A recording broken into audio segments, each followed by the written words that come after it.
केशवदेव मंदिर जो मथुरा में स्थित हैं, जो अनोखों बार तोड़ा गया और बनाया गया, उसी केशवदेव मंदिर के इतिहास के बारे में जानेंगे। श्री कृष्ण के परपोते का बनाया केशवदेव मंदिर, जिसे खंडहर में तब्दील कर औरंगजेब ने पढ़ी थी नमाज, अकबर ने तोड़ने के लिए भेजा, फिर मानसिंह ने करा दिया भव्य निर्माण। अयोध्या और मथुरा को भारत की सांस्कृतिक राजधानी कहा जाता है। इसकी सबसे बड़ी वजह है कि ये भारत की आत्मा में रचे बसे दो अवतारों के जन्मस्थान हैं। अयोध्या मर्यादा पुरुषोत्तम भगवान राम की जन्मस्थली है, तो मथुरा योगेश्वर कृष्ण की जन्मभूमि है। ये दोनों ही स्थान कालांतर में मुस्लिम आक्रमणकारियों के निशाना बने। मथुरा का केशवदेव मंदिर अति प्राचीन मंदिर है, लगभग 5000 वर्ष पुराना। कहा जाता है कि जिस जगह पर कंस के कारागार में देवकी के गर्भ से भगवान विष्णु के परमावतार श्री कृष्ण का जन्म हुआ था, कालांतर में वहीं केशवदेव मंदिर का निर्माण हुआ था। हालांकि आज इस स्थान पर शाही ईदगाह मस्जिद स्थित है, जो केशवदेव मंदिर को तोड़कर बनाया गया है। मुगल आक्रांता औरंगजेब के विध्वंस के बाद मंदिर के गर्भगृह पर बने इस मस्जिद को लेकर न्यायालय में मुकदमे चल रहे हैं। हालांकि इस आलेख का विषय मंदिर और उसके इतिहास से जुड़ा है और आज हम उसी की बात करेंगे। भगवान श्री कृष्ण के प्रपौत्र ने कराया था केशवदेव मंदिर का निर्माण। केशवदेव मंदिर का इतिहास द्वापर युग से जुड़ा है, जो 5000 साल पुराना है। कुछ इतिहासकार कहते हैं कि इस मंदिर का सर्वप्रथम निर्माण भगवान कृष्ण के प्रपौत्र व्रजनाभ ने 6ठी शताब्दी ईसा पूर्व में कराया था। वज्रनाम के पिता का नाम अनिरुद्ध था। अनिरुद्ध भगवान श्री कृष्ण के पुत्र प्रद्युम्न के बेटे थे। महाभारत के युद्ध में हस्तिनापुर, नरेश, धृतराष्ट्र और महारानी गांधारी का वंश खत्म हो गया। गांधारी ने वियोग में श्री कृष्ण को शाप दिया था कि जिस तरह से उनके कारण कौरव वंश का नाश हुआ, उसी तरह से उनके भी कुल यदुवंश का नाश हो जाएगा। कहा जाता है कि महाभारत के युद्ध की समाप्ति के 36 वर्ष के प्रारंभ में श्री कृष्ण और जाम्बवंती के पुत्र जाम्ब के कारण द्वारिका में यदुवंशी क्षत्रियों के बीच मूसल युद्ध प्रारंभ हुआ। इसमें यदुवंशी क्षत्रियों का नाश हो गया। उसके बाद बलराम ने समुद्र में समाधि ले ली और श्री कृष्ण एक वृक्ष के नीचे लेट गए, जहां एक भील ने हिरण समझकर उन्हें तीर मार दिया। इसके बाद वे अपने लोक चले गए, लेकिन इस युद्ध में श्री कृष्ण के प्रपौत्र व्रज और व्रजनाभ बच गए। श्री कृष्ण के पृथ्वी छोड़ने के बाद द्वारिका समुद्र में डूब गया। दोनों भाई बचे हुए यदुवंशी क्षत्रियों के साथ हस्तिनापुर चले आए। यहाँ आकर उन्होंने हस्तिनापुर के राजा और अभिमन्यु अर्जुन और उत्तरा के पुत्र थे अभिमन्यु के पुत्र महाराजा परीक्षित के सहयोग से व्रज क्षेत्र का निर्माण किया। उनके ही नाम पर इसे व्रजमंडल कहा जाता है। यहाँ दोनों भाइयों ने कई मंदिरों, तालाबों एवं अन्य लोकोपयोगी संरचनाओं का निर्माण कराया। व्रजनाभ ने जिन मंदिरों का निर्माण कराया था, उनमें भगवान श्री कृष्ण का केशवदेव मंदिर भी शामिल था। कालांतर में होता रहा पुनर्निर्माण। कालांतर में इस मंदिर का जीर्णोद्धार विभिन्न राजाओं द्वारा किया जाता रहा। इतिहासकारों के अनुसार ईसा पूर्व 85-57 में श्री कृष्ण मंदिर का पुनर्निर्माण कराया गया था। महाक्षत्र अपसौदास के काल में ब्राह्मी लिपि में लिखे शिलालेखों से पता चलता है कि वसु नामक व्यक्ति ने इस मंदिर का पुनर्निर्माण कराया था। कहा जाता है कि समय बीतने के साथ ही मंदिर पुराना पड़ने लगा और इसकी हालत जर्जर हो गई। उसके बाद 5वीं शताब्दी में इस मंदिर का दूसरी बार जीर्णोद्धार हुआ। गुप्त वंश के सम्राट चंद्रगुप्त विक्रमादित्य ने इसका जीर्णोद्धार कराया था। इस बात का जिक्र सम्राट के दरबार में आए चीनी यात्री फाह्यान ने किया है। फाह्यान 399 ईस्वी से 414 ईस्वी तक भारत भ्रमण पर था। मुस्लिम आक्रांताओं का सिलसिला शुरू हो गया। पहला आक्रमण महमूद गजनवी का था। सम्राट चंद्रगुप्त विक्रमादित्य के जीर्णोद्धार के बाद मथुरा का केशवदेव मंदिर लगभग 500 वर्षों तक अडिग खड़ा रहा, लेकिन हालात पहले की तरह नहीं रह गए थे। अब भारत पर इस्लाम के मजहबी आक्रमणकारियों की नजर पड़ गई थी। ग्रंथों में इन्हें मलेच्छ कहा गया है। केशवदेव मंदिर पर पहला हमला अफगानिस्तान का शासक महमूद गजनवी ने सन 1017-1018 में किया था। वो मंदिरों के वैभव और यहाँ की अतुल संपदा को देखकर हतप्रभ था। मुस्लिम आक्रमण के बाद रेगिस्तान में परिवर्तित हो चुके अफगानिस्तान और उसके आसपास के निर्माणों में ऐसी भव्यता कहाँ थी। महमूद के हमले के समय उसका दरबारी इतिहासकार अल-उतबी भी उसके साथ था। उतबी ने अपनी किताब तारीख-ए-यामिनी में लिखा है, हैरान महमूद ने मंदिर की भव्यता देखकर कहा कि अगर कोई इसकी जैसी इमारत बनाना चाहे तो उसे 100 करोड़ दीनार खर्च करने पड़ेंगे। माहिर कारीगरों को भी इसे बनाने में कम से कम 200 साल लगेंगे। मंदिर की भव्यता देख चिढ़े महमूद ने केशवदेव मंदिर को तुड़वा दिया। इतना ही नहीं, उसने मथुरा शहर के सारे मंदिरों को तुड़वा दिया और इनमें स्थापित सोने चांदी की मूर्तियों को लूट लिया और पूरे शहर को तहस नहस कर दिया। अल-उतबी ने लिखा है कि केशवदेव मंदिर में सोने की 5 मूर्तियां थीं। इन मूर्तियों की आंखों में माणिक्य जड़े थे। मंदिर में इतना सोना मिला था कि उसे ले जाना संभव नहीं था, इसलिए उसने काफी सोना गला दिया था। कहा जाता है कि सोने को ले जाने के लिए महमूद गजनवी ने कई ऊंटों का इस्तेमाल किया था।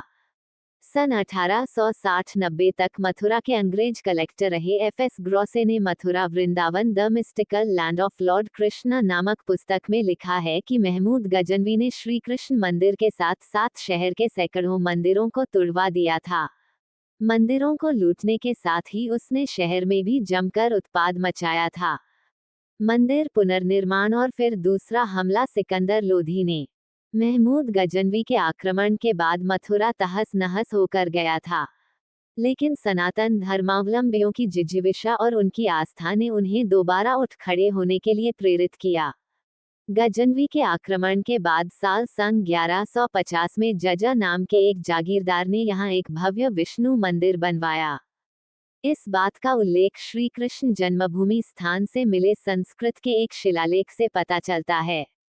माना जाता है कि जजा कन्नौज के गढ़वाल राजवंश के अधीन एक जागीरदार थे। वहीं कुछ इतिहासकारों का मानना है कि वे मथुरा के राजा विजयपाल देव से संबंधित हैं। समय के साथ दिल्ली के तख्त पर मुस्लिमों का अधिकार हो गया। गुलाम वंश, खिलजी वंश, तुगलक वंश और सैयद वंश गद्दी पर बैठा। सैयद को हराकर बहलोल लोदी गद्दी पर बैठा और लोदी वंश की नींव डाली। बहलोल लोदी की मौत के बाद उसका बेटा निजाम खान सिकंदर लोदी के नाम से सन 1489 में दिल्ली की तख्त पर बैठा और सन 1517 तक शासन किया। सिकंदर लोदी कट्टर सोच का शासक था। जब मथुरा के केशवदेव मंदिर की प्रसिद्धि उस तक पहुंची तो उसने मंदिर पर हमला कर इसे नष्ट कर दिया। इतना ही नहीं, उसने हिंदुओं पर फिर से जजिया कर लगा दिया। अंग्रेज कलेक्टर एफ.एस. ग्रॉस ने जहांगीर के शासनकाल के इतिहासकार अब्दुल्ला की किताब तारीख-ए-दाऊदी के हवाले से लिखा है कि सिकंदर लोदी ने हिंदुओं के नदी में स्नान करने और उसके किनारे मुंडन कराने पर भी प्रतिबंध लगा दिया था। अकबर ने तोड़ने के लिए सेना भेजी, लेकिन मानसिंह ने दोबारा मंदिर बनवा दिया। समय के साथ दिल्ली के तख्त से लोदी वंश का अंत हो गया। सन 1526 ईस्वी में बाबर दिल्ली की गद्दी पर बैठा और मुगल वंश को स्थापित किया। इसी मुगल वंश में आगे चलकर अकबर हुआ, जिसे भारत का इतिहास अकबर महान बताता है। अकबर मुगल वंश के संस्थापक बाबर का पौत्र और हुमायूं का बेटा था। अकबर ने दिल्ली की गद्दी पर सन 1556 ईस्वी से 1605 ईस्वी तक शासन किया। अकबर के दरबार में 9 रत्न थे, जिनमें तानसेन राजा, बीरबल राजा, मानसिंह राजा, भारमल, अब्दुल रहीम आदि प्रमुख थे। इस वजह से अकबर को धर्मनिरपेक्ष बताने की कोशिश की जाती है, लेकिन स्वभाव में वह ऐसा नहीं था। अकबर न सिर्फ मेवाड़ में जौहर और शाका के लिए जिम्मेदार था, बल्कि उसने मथुरा के केशवदेव मंदिर के चबूतरे को भी तोड़ने का प्रयास किया था। सिकंदर लोदी के विध्वंस के बाद मथुरा मंदिर विहीन हो गया था और मुस्लिम शासन में कोई मंदिर निर्माण का साहस नहीं कर पा रहा था। जिस जगह मंदिर का गर्भगृह था, उसके बगल में ही चौबे नाम के एक व्यक्ति ने चबूतरा बनवा दिया। बीतते समय के साथ हिंदू उस चबूतरे को पूजने लगे और उसका परिक्रमा करने लगे। ये बात शहर के काजी, इस्लामी धर्मगुरु और जज शेख अब्दुल नबी को नागवार गुजरी। उसने हिंदुओं को ऐसा करने से रोका, लेकिन हिंदू नहीं माने। मथुरा राजा मानसिंह की जागीर थी, इसलिए वहां उनके हिंदू सैनिक तैनात थे। इस बात ने भी हिंदुओं को आत्मबल दिया। जिस बंगाल को बाबर, हुमायूं और अकबर नहीं जीत सके, उसे जीतकर राजा मानसिंह लौटे तो अकबर ने उनका खूब स्वागत किया और बंगाल, आज का बिहार, बंगाल और उड़ीसा को की जागीर दे दी। राजा मानसिंह ने मथुरा भी मांग लिया और अकबर ने दे भी दिया। बंगाल की देखभाल राजा मानसिंह बिहार के रोहतासगढ़ किले से करते थे और यहीं रहते थे। उस दौरान इस इलाके बिहार, बंगाल, उड़ीसा का नाम भी बदलकर वीर मानसिंह भूमि कर दिया गया था। इस तरह हिंदुओं पर उनका प्रबल प्रभाव था। गोस्वामी तुलसीदास द्वारा वाराणसी में हनुमान मंदिर बनवाने के बाद अकबर ने उसे तोड़ने का आदेश दिया था, लेकिन राजा मानसिंह के हस्तक्षेप के बाद अकबर ऐसा नहीं कर सका। ये बात भी मथुरा के हिंदुओं को पता थी। मानसिंह के व्यक्तित्व के बारे में काजी और कोतवाल भी अवगत थे और हिंदू भी। इस कारण भी वहां के हिंदू काजी की बात को अनसुना कर दे रहे थे। अपनी अवहेलना से चिढ़कर शहर काजी अपनी शिकायत लेकर सीधे अकबर के दरबार में पहुंच गया और उसने हिंदुओं के पूजा पाठ की शिकायत की। हालांकि काजी की बात सुनकर भी अकबर राजा मानसिंह से सीधे दुश्मनी मोल लेना नहीं चाहता था। हल्दी घाटी युद्ध में राजा मानसिंह ने महाराणा प्रताप को जाने देकर जिस प्रकार सहायता दिया था, उससे अकबर वाकिफ था। उस दौरान भी अकबर अपने प्रबल शत्रु का पीछा नहीं करने के कारण राजा मानसिंह को कुछ नहीं कह पाया था। अकबर नाराज हुआ था और मानसिंह से बातचीत करना बंद कर दिया। इसके साथ ही उसने मानसिंह को संदेश भेजवाया था कि दरबार में आने की आवश्यकता नहीं है। सो मानसिंह भी मुगल दरबार नहीं जाते थे। इस तरह अकबर दुविधा में पड़कर अकबर ने काजी शेख अब्दुल नबी को बोला कि काजी होने के कारण जो आप फैसला लेना चाहें लें। इसके बाद काजी अपने साथ 2000 मुगल सैनिक, जिनमें सारे मुस्लिम थे, लेकर मथुरा गया और चबूतरे को तोड़ने का आदेश दिया। इस खबर को सुनते ही मथुरा के आसपास के हिंदू क्रोधित हो उठे। मुगल सैनिकों को मथुरा भेजने की बात जब राजा मानसिंह को पता चली तो उन्होंने अपने कछवाहा क्षत्रिय सैनिकों के सेनापति से मुगल सैनिकों को वापस भेजने के लिए कहा। कछवाहा सेनापति ने मुगल सेना की टुकड़ी के सरदार से कहा, अगर यहाँ के एक भी हिंदू को हाथ लगाया गया तो मुगल सैनिकों को कब्रों में दफना दिया जाएगा। इसके बाद मजबूर होकर मुगल सेनापति वापस दिल्ली लौट गया। आगे चलकर चौबे ने उस स्थान चबूतरे पर भगवान का विग्रह रखकर प्राण प्रतिष्ठा करा दिए और विधिवत पूजा होने लगी। अंग्रेज कलेक्टर एफ.एस. ग्रॉसे ने अपनी किताब में लिखा है कि सन 1590 ईस्वी में राजा मानसिंह ने मथुरा में भगवान श्री कृष्ण के मूल स्थान पर भव्य मंदिर बनवा दिया। इस दौरान अकबर चाहकर भी कुछ नहीं कर पाया। ओरछा के राजा वीर सिंह ने मंदिर को और भव्य बनवाया। समय बीतने के साथ अकबर के बेटे और मुगल बादशाह जहांगीर का शासनकाल आया और 1618 ईस्वी में ओरछा के राजा वीर सिंह देव बुंदेला ने इस मंदिर को और भव्य बनवाया। राजा वीर सिंह उस दौरान मंदिर पर 33 लाख रुपए खर्च किए। कहा जाता है कि यह मंदिर इतना ऊंचा था कि उसकी रोशनी दिल्ली और आगरा से दिखाई देती थी। इस मंदिर के शीर्ष पर सोने की छतरी लगी थी। सन 1650 में मथुरा आने वाले फ्रांसीसी यात्री टेवेनिया और मुगल दरबार में आए इटली के यात्री निकोलाओ मानुची ने इस मंदिर का जिक्र अपने अपने संस्मरणों में किया है। टेवेनिया ने लिखा है कि बनारस के बाद भारत का सबसे प्रसिद्ध मंदिर मथुरा में है। वहीं मानुची ने लिखा कि मंदिर के शीर्ष पर लगी सोने की छतरी को आगरा से भी देखा जा सकता था। क्रूर औरंगजेब का हमला और मंदिर का तीसरी बार विध्वंस।